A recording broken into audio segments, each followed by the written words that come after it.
Olá, eu sou Humberto de Campos, jornalista, e nós estamos começando um trabalho em streaming chamado Painel do Servidor, um espaço que nós criamos para que a gente possa discutir o serviço público e principalmente o trabalho dos servidores públicos, das suas instituições, junto aos trabalhadores públicos do Brasil. E a gente convidou para essa praticamente estreia do Painel do Servidor o Otton Pereira Neves, que é o presidente do Sindicep-DF, que é o Sindicato dos Servidores Públicos aqui do Distrito Federal, e que também é o presidente, não, é secretário-geral, a nomenclatura, não é, Otton? Exatamente. Muito obrigado por estar com a gente.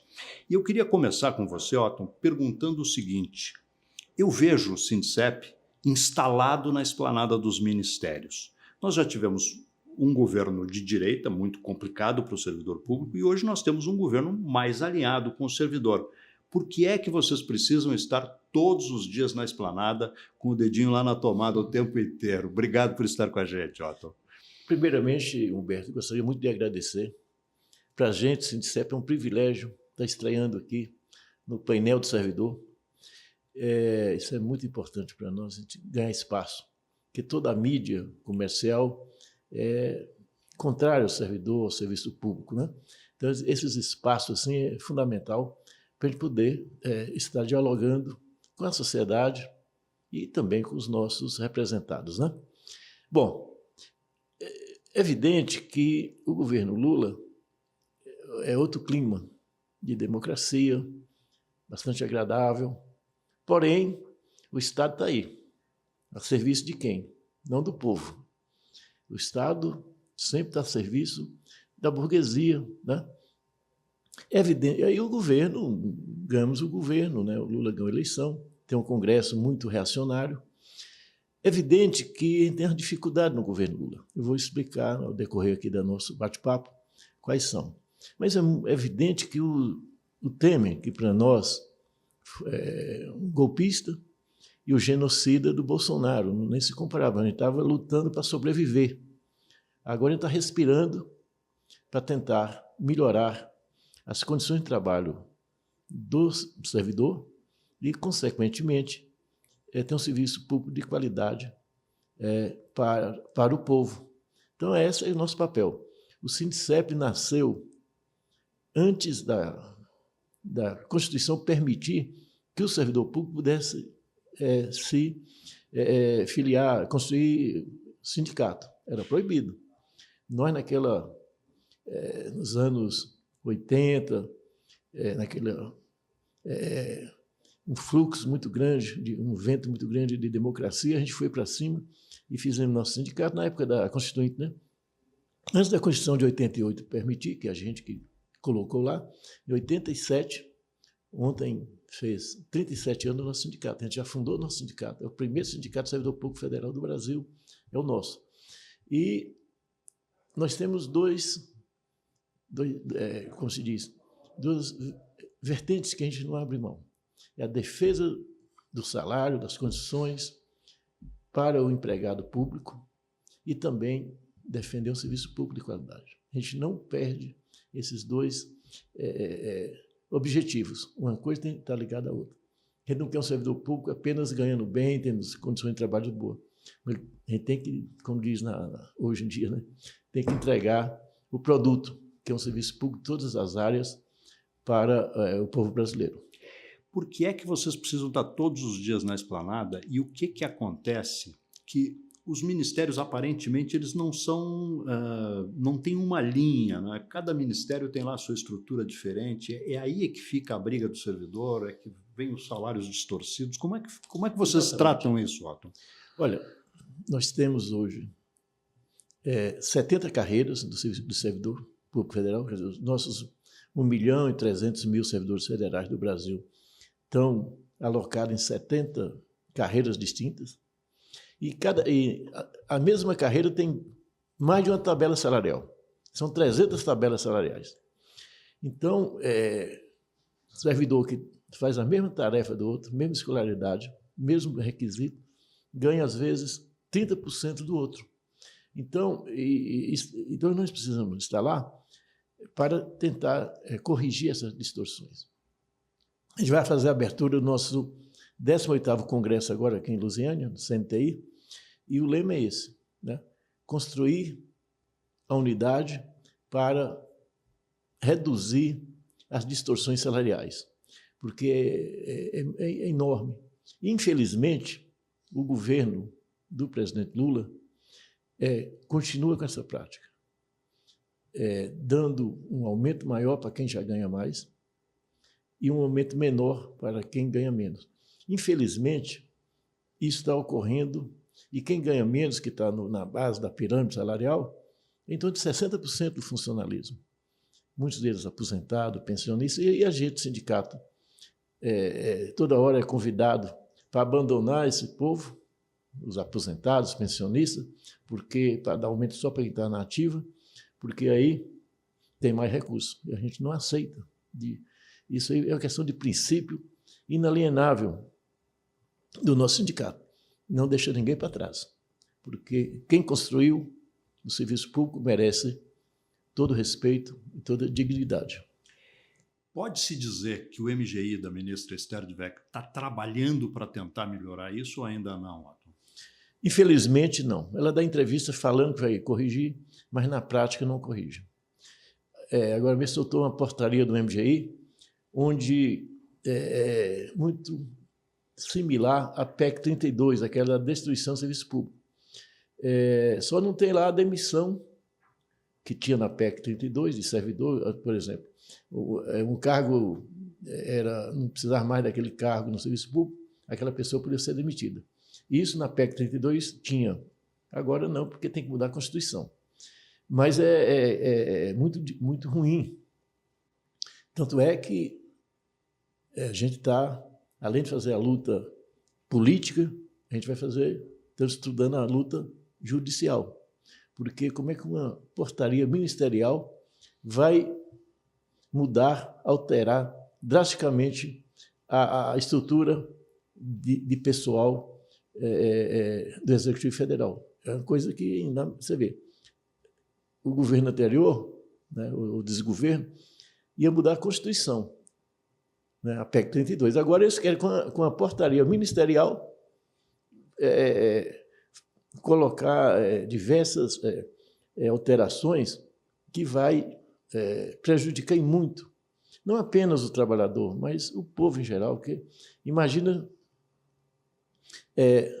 não ter concurso público para várias funções.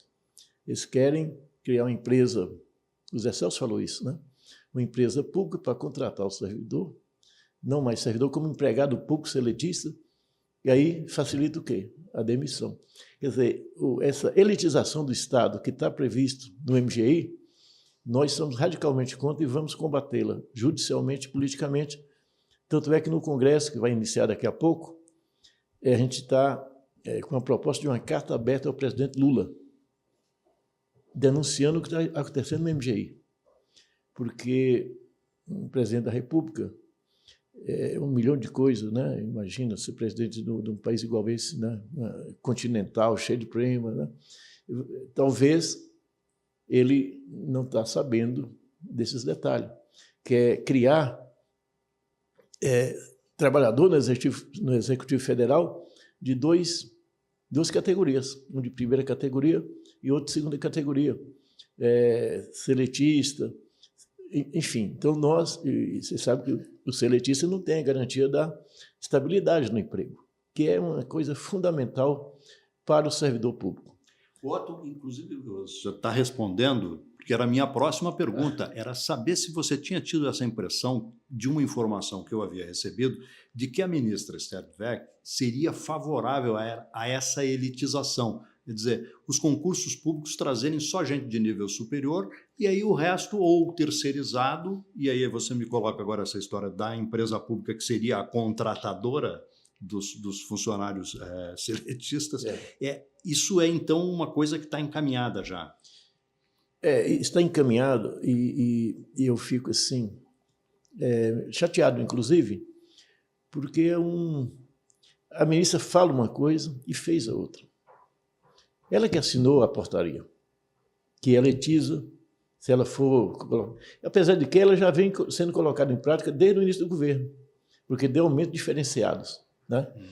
Para fazer concurso público, agora a gente teve que lutar bastante para incluir servidor de nível médio, que não tinha nesse concurso que está saindo aí. Então, saiu dia 3 de agosto a portaria, mas ela vem sendo aplicada desde 1º de janeiro de 2023. Entendeu? Porque a gente vê o que está escrito hoje é o que eles vêm praticando ao longo desse 1 ano e 8 meses de governo. Então, com todo respeito, não sofismo da ministra. Ela fala uma coisa e está fazendo outra. A gente tem muita dificuldade nas negociações com o governo.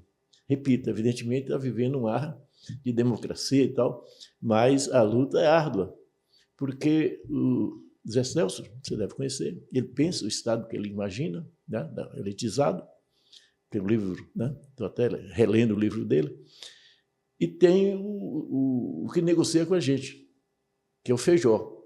Ele foi contemporâneo de Lula lá no sindicato dos metalúrgicos, da CUT, então ele sabe tudo. Então ele vai negociar com ele, não adianta você vir com... que ele já está por dentro de como responder, de como tratar a gente. Então, infelizmente, isso é real. O MGI, a ministra, fala uma coisa para a imprensa e está fazendo outra, que é a elitização do Estado brasileiro. Eu até anotei aqui alguns trabalhos que vocês tiveram que fazer. Tiveram que ir para o Ministério da Justiça negociar. Foram ao Itamaraty negociar. Tiveram no FNDE, no MEP, no MEC, que teve o abraço esses dias, achei muito bonito, por sinal. Essa presença do Sindicep lá na Esplanada, no seu entendimento de dirigente sindical, tem que ser na pressão mesmo? Tem que ser na pressão.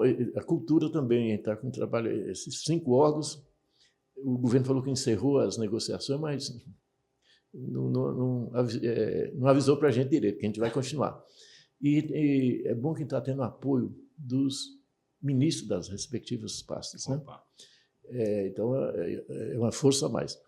Então, eu acho que o próprio Lula falou, quando ele chamou a gente lá, os sindicalistas, no início do governo, fevereiro do ano passado, né? Ele falou, a gente ficou lá no Palácio e tal, falou, gente, vocês têm que pressionar. Mobilização, se precisar fazer guerra, vocês fazem, porque eu recebo pressão aqui 24 horas dos empresários, do agronegócio, do latifundiário, banqueiro. Então, se vocês não pressionam, eu acho que está tudo bem. Então, não tem outro jeito. Enquanto tiver o sistema capitalista, meu caro Humberto, o movimento sindical é fundamental. Porque hoje você ganha uma coisa para o trabalhador, aí vem uma forma, você perde amanhã aquilo. É um pouco enxugar gelo. Nós, na criação do sindicato, na Constituinte, a gente fez o regime jurídico único do servidor.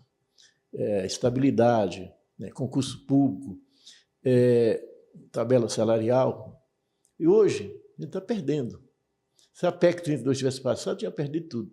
E essa portaria do MGI, do dia 13 de agosto, também vai na linha de você ter que recomeçar toda aquela luta para você repor e manter essas conquistas. Negociação com o governo. Eu falei, né, que o Feijó, que negocia, o secretário de Relações do Trabalho, né, do MGI, sabe tudo. O que é que eles fizeram desde o outro governo Lula? É dividir. Agora mesmo fizeram 50 mesas específicas para negociar. Basicamente a mesma coisa. Para quem eles achavam que eles queriam dar mais, deram. Agora, para 70%, deu os 9% em janeiro do ano que vem e 5% em abril de 2026. Que eu acho que foi até um equívoco eleitoral. No último ano de governo vai dar um aumento menor, né? Então, ele divide. Você vê, falam em reduzir as tabelas, as carreiras, mas criaram carreira agora. Acabou de criar a carreira da tecnologia da informação e retiraram do plano geral, que chama PGPE, Plano Geral do Poder Executivo, e criaram uma carreira para ele, com um salário bastante... É porque o mundo é dinâmico, ele vai se modificando, vão ter que criar no futuro outras, quem sabe, né? A gente defende, no Congresso agora está discutindo, um ingresso num carreirão, e, evidentemente, cada setor vai ter na sua gratificação diferenciada, se necessário. Por exemplo, um servidor do IBAMA ou da FUNAI que tem que ir para uma floresta, não pode ganhar da mesma forma que um cara que está aqui na cidade. Tem risco, tem custos, né? Então, tem a polícia também. Enfim, mas a porta de entrada devia ser uma só. Depois deveria ter curso de especialização, né, de formação, e cada um seguindo. Porque eu acho que ficaria mais... E outra coisa também que a gente defende é que o Estado brasileiro tinha que estar... Os seus trabalhadores iam representar o povo brasileiro em termos de escolaridade. Esse quer só nível superior. O Brasil não tem 20% do povo de nível superior. Quer dizer, tem que ter negros, tem que ter indígenas, mulheres, por aí vai. Eu acho que o Estado deveria ter essa representatividade no seu quadro funcional. Porque aí, até a pessoa não alfabetizada devia entrar para o governo. Eu tenho experiência pessoal, eu sou do Ministério da Saúde, né? Aí, quando eu era da Fundação das Pioneiras Sociais, que não tinha o Sara Kubitschek, o hospital. E a fundação, ela que administrava o cemitério de Brasília, que o Juscelino criou a Fundação das Pioneiras Sociais, passaram a Kubitschek, a mulher dele, né? E, na época, ela cuidava disso, de creche, e do cemitério. Então, tinha muito servidor não alfabetizado, coveiro. Aí, na extinção, que entregou para privatizar e tal, era servidor, tinha estabilidade, foi todo mundo para o Ministério da Saúde, eu, inclusive. E lá eu comecei, tinha 320 servidores não alfabetizados. Aí a gente começou a fazer o trabalho de alfabetização, utilizando o método Paulo Freire, né? E, enfim, vem para o Estado e o Estado forma os seus trabalhadores para aquilo que ele acha que é importante ter aquele trabalhador. Dessas turmas que a gente fez lá, tem gente, uma meia dúzia pelo menos, tem curso superior já. Mesmo ainda estando no cargo lá de AOSD, auxiliar, operacional, serviço diverso, e o cara tem nível superior.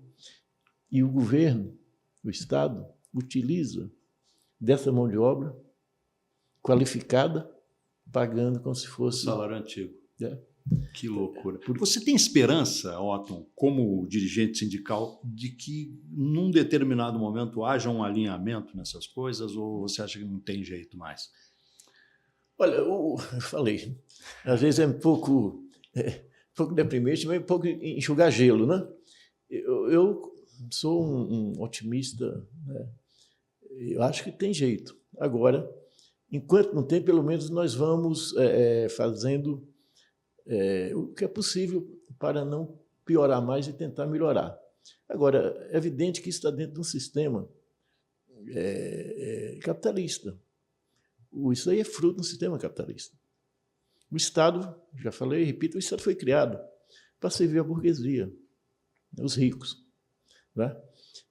Você vê, as carreiras típicas do Estado, quais são? É quem arrecada, né? É quem fiscaliza a receita e quem está na segurança, muitas vezes oprimindo. Na eleição não queria deixar nem os baianos votar, né? É verdade. Então, o Estado é feito para os ricos, né? A gente ainda fala para a burguesia.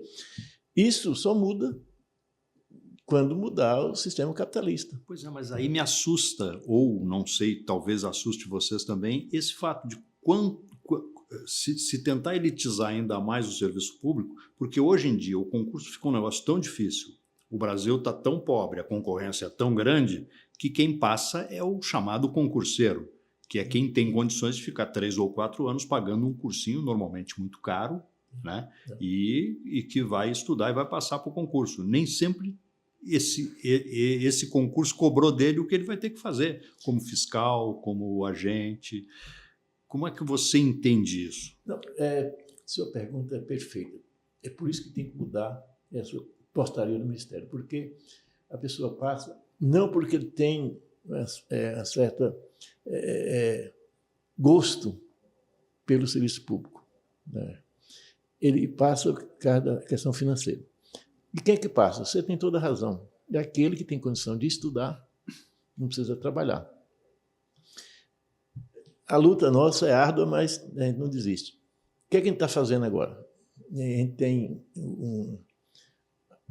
a metade do terceiro andar lá do nosso edifício segurador é nosso, está lá, estava emprestado para a nossa confederação, ela conseguiu uma sede, está lá vazio.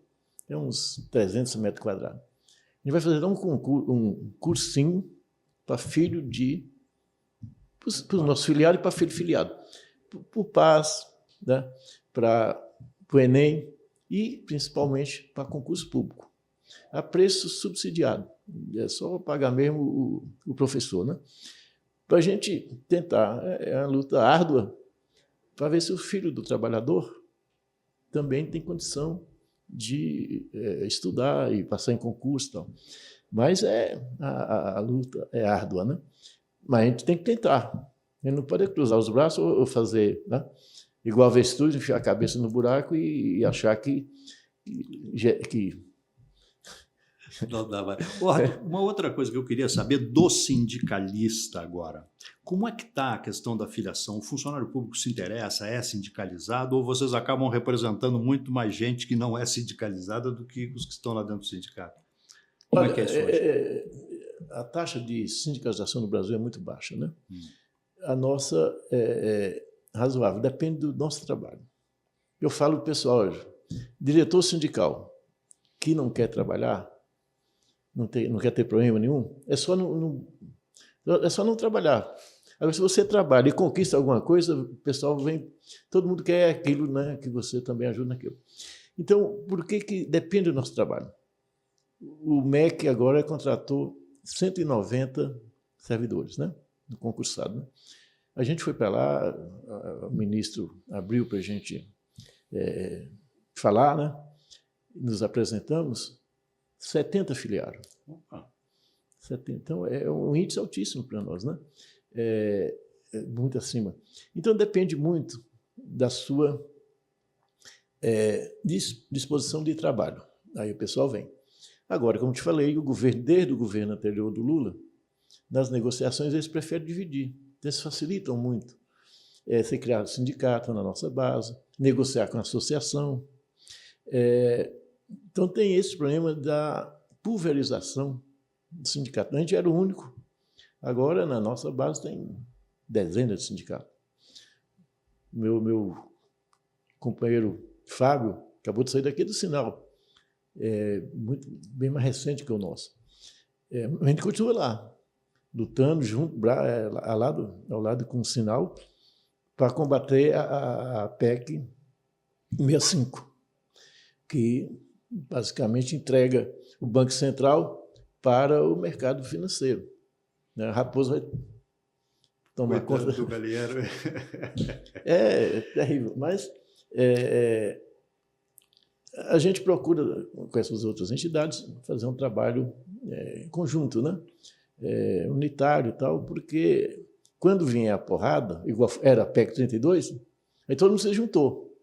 E nós estávamos lá do início ao fim. Aí veio todas as entidades, porque ia ser todo mundo prejudicado, né? Mas essa pulverização é muito ruim, porque a pessoa acha que, se eu tiver meu sindicato aqui, do meu ministério, é mais fácil. Ele se engana, porque é uma presa fácil. Porque, geralmente, a direção daquele ministério, daquela empresa pública, daquela autarquia, concede algumas coisas para eles, tipo espaço, né? É mais fácil estar lá direto. Mas quando vem um arroxo geral, né? Eles fazem uma greve, quem é que vai ajudá-los? Então, a gente, às vezes, tem greves separadas, né? Mas, quando um setor está de greve, o outro setor está ajudando, né? E falar em greve, eu queria abordar aqui um tema que também vai estar sendo discutido nessa carta ao presidente Lula, que é o direito de greve nosso, que hoje não existe. Não sei se você está acompanhando, meu caro Humberto. O pessoal do IBAMA, meio ambiente, entrou de greve, uma greve forte. O governo, através da AGU, pediu a ilegalidade da greve, a abusividade, e pediu uma multa de 50 mil diário para o Sindicep, né? Aí o juiz achou pouco. Não falou que era ilegal, mas mandou voltar 80% ao trabalho, da área meio e 100% da área fim. Você vai fazer uma greve com 20% da área administrativa? E aí achou a multa que o Não governo... é greve, né? É brincadeira, né? Achou que o valor da multa era pouco, 50, 200 mil reais diário. Em 3 dias liquidava o nosso patrimônio, né? Aí o INSS entrou de greve, 15 dias depois. Foi pior. A AGU pediu a mesma coisa, legalidade e tal, e uma multa de 50 mil. O juiz mandou voltar 85% todo mundo, só 15% trabalhar. E uma multinha simbólica de 500 mil por dia. Então, a gente está denunciando não só ao presidente Lula, mas à OIT. E eu espero aprovar isso no nosso congresso, que termina no sábado, com essa carta aberta ao presidente Lula e essa denúncia à OIT que o direito de greve nosso está, foi surrupiado, porque é impossível fazer uma greve nas condições dessa. Que coisa. Otton, eu costumo terminar minhas entrevistas sempre pedindo a opinião do especialista. Então eu vou aproveitar o secretário-geral do Sindicep para que você possa falar diretamente ao servidor público. O sindicalista, eu não sei o que você pretende dizer, mas o que você gostaria de dizer para o servidor público hoje? O que o Sindicep está fazendo? Como é que está trabalhando? Esse congresso que é importantíssimo, essa carta ao presidente Lula que também é importantíssima. Você tem aí a palavra do especialista para a gente encerrar esse painel do servidor de hoje. Veja só, meu caro servidor, minha cara servidora, é fundamental você se organizar na nossa entidade sindical, uma entidade geral que defende o seu salário, defende suas condições de trabalho e aliado à defesa do serviço público de qualidade para o povo brasileiro. É essa a nossa missão enquanto servidor público. A gente realmente ter as nossas condições de trabalho e prestar o nosso serviço. Entrar numa fase da humanidade de muito egoísmo. As pessoas querem primeiro se salvar. E a gente tem o entendimento que a salvação, digamos assim, o êxito, é através do coletivo. Ninguém poderá se dar bem sozinho e a felicidade vem sempre no coletivo. Por isso a gente pede encarecidamente você filiar o Sindicep-DF, né? E juntos a gente continuar essa luta pelas nossas condições de trabalho e para um bom serviço público. Acho que isso é o mais importante e juntos, independente do governo que está aí, a gente trabalhar nessa linha. É importantíssimo, né, a gente preservar os nossos direitos para a gente poder prestar um serviço de qualidade e também para os nossos filhos, para o povo em geral. Então seria isso, acho que é importantíssimo, é imprescindível, na verdade, ter o filiado. O sindicato não é o secretário-geral, não é a direção. O sindicato é cada um de seus filiados. Seria isso. Otton Pereira Neves, muito obrigado em nome do painel do servidor e a gente volta numa outra ocasião. Obrigado a todos.